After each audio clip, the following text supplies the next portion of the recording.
244 nömrəli məktəbin 4Y sinif şagirdiyəm. Bu gün sizlərə Azərbaycan rəqqasələri şəklimi tanıdacağam. Mənim adım Jasmin Tağızadədir. 7 nömrə məktəbdən gəlmişəm. Mən sərgidə iştirak etdiyim üçün çox şadam. Buradan rəsm müəllimə Reyhan Osmaniyə dərin təşəkkürlərimi bildirirəm. Salam, mənim adım Mələkdir.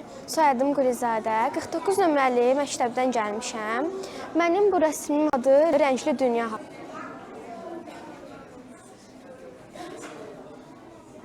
Salam, mənim adım Səyyahə. Bəs soyadım mənim İsmayılov. Bu mənim şəkilçidir.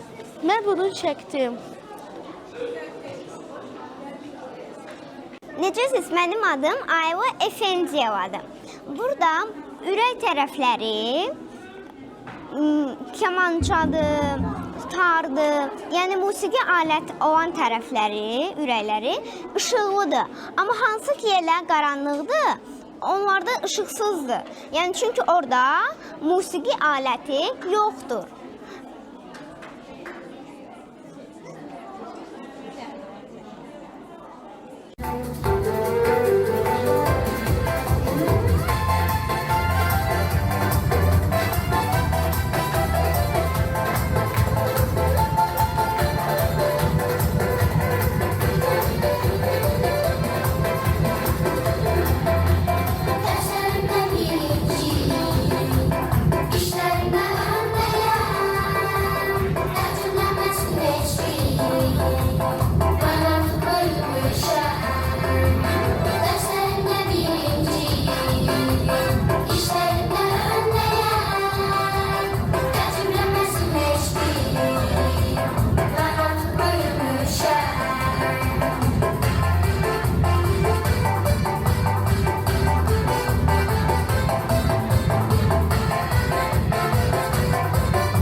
dolu karpet saklayırsan, saçlarını taramırsan.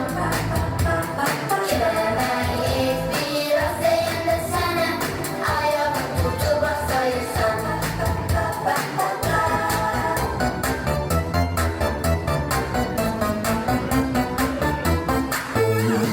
Ay bana belə olmaz, sanki sen dince biraz. Yeni adlar koyulur sana, boş boğaz bir de yaramaz. Ay bana böyle olmaz, sanki sen dince biraz. Yeni adlar koyulur sana, boş boğaz bir de yaramaz.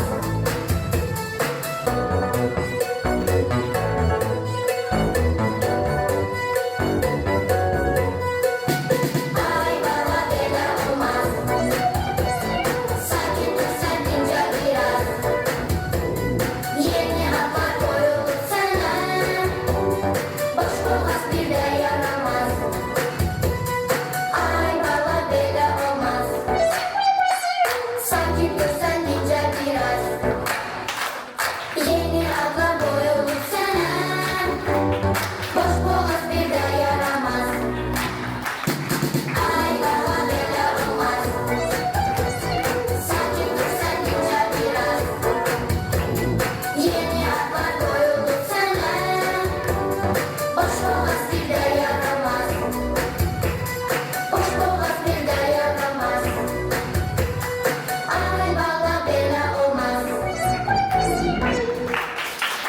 Hər birinizi Azərbaycanın 9-cu Uşaq və Gənc Sənət Festivalının sərgisində xoş gördük.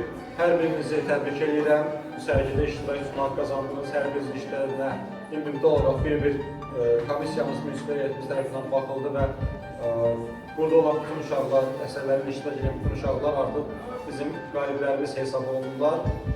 Sərgi 23 may tarixində plener olaraq davam edəcək və plener hissəsində indiyə qədər olan hər yaş qrupundan 10 uşaq seçiləcək.